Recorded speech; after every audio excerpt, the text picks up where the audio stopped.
The most exhausting thing you did all day was nothing.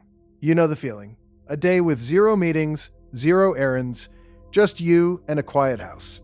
Yet by 10 p.m., your eyelids are heavy. Your thoughts move through mud. You call it laziness, a character flaw.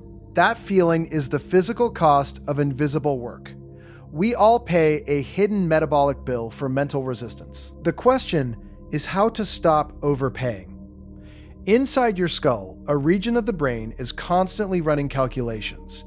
It's one of the most metabolically expensive parts, and its job is to compute the cost of effort for everything. Saying no to a second coffee, focusing on this video instead of checking your phone, suppressing a flash of frustration when your internet slows down.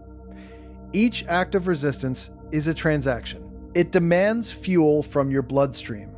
Your brain is pricing your willpower with every choice you make. This is a real energy economy, running on a specific currency. But what happens when that currency runs low? For years, scientists believed the currency was sugar.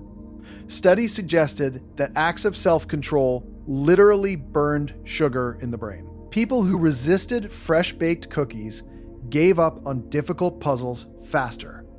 Give the depleted group a sugary drink, and their performance bounced back. The solution seemed easy.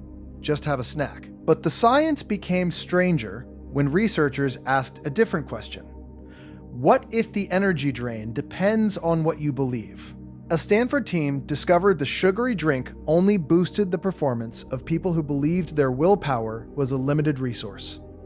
For those who viewed willpower as a skill that gets stronger with practice, the sugar had 0 effect. Your personal belief system was acting as a gatekeeper for your own energy. The story you tell yourself about your stamina can physically change how your body uses fuel. Believing resistance drains you, makes it drain you. Even the strongest mindset collides with the sheer volume of modern life. You make thousands of decisions every day, thousands of tiny transactions, each drawing from that same energy account. This is decision fatigue. It's why you can have a healthy lunch and perfect focus all afternoon, then collapse on the couch and order pizza for dinner. Your brain, exhausted from a day of tiny choices, is hunting for a shortcut. The path of least resistance. This is the source of that doing nothing exhaustion. You spent the day resisting boredom, fighting off anxious thoughts, managing your emotional reaction to a frustrating email. Each choice is a tiny lift. By the end of the day, you've done 1,000 reps without touching a weight. You paid a metabolic tax on 1,000 moments of friction. This continuous low-grade fight has a clinical name. It describes a body stuck in a state of hidden emergency. Nearly a century ago, a doctor outlined the body's 3 stages of response to stress. First is alarm. Last is exhaustion. But in the middle is the long, quiet stage. Resistance. During resistance, your body remains on high alert. It's adapting and holding the line, but your internal resources are being consumed faster than they are replaced. It's a state of quiet emergency. Your heart rate is slightly elevated. Your muscles hold a tension you've stopped noticing. Your body is pumping out stress hormones, preparing for a fight that exists only between your ears. This is where you live on a day of doing nothing. You are burning fuel just to stay afloat. But what if you could get a 90% discount on that energy cost? Habit-driven behavior requires far less mental energy than conscious behavior. A habit is an automated subroutine. It requires almost no computation. Choosing to go to the gym is an expensive decision. But if you've gone every morning for months, the choice disappears. The behavior just happens. You don't decide. You go. It takes about 2 months of consistent action for a new behavior to become automatic. 2 months of investment for a lifetime of energy savings. This is why the most disciplined people often feel the least drained. Their discipline comes from systems, not from heroic willpower. They lay out their work clothes the night before. They automate their finances, moving savings before they can touch it. The system makes the decision for them, eliminating the resistance cost. They have paved a road where you're still hacking through a jungle. But what happens when fatigue hits anyway, even with good habits? In the 1950s, a sleep researcher discovered something about our waking hours. We operate in cycles. For about 90 minutes, our alertness and brain activity climb. We are primed for focus, but after that peak, they decline. The body naturally craves a period of rest for 15 to 20 minutes. This is a biological rhythm. When you feel that dip and power through with another coffee, you are fighting your own physiology. You are choosing resistance. That choice is metabolically expensive. The dip is a signal to recharge. The most productive people work with this rhythm.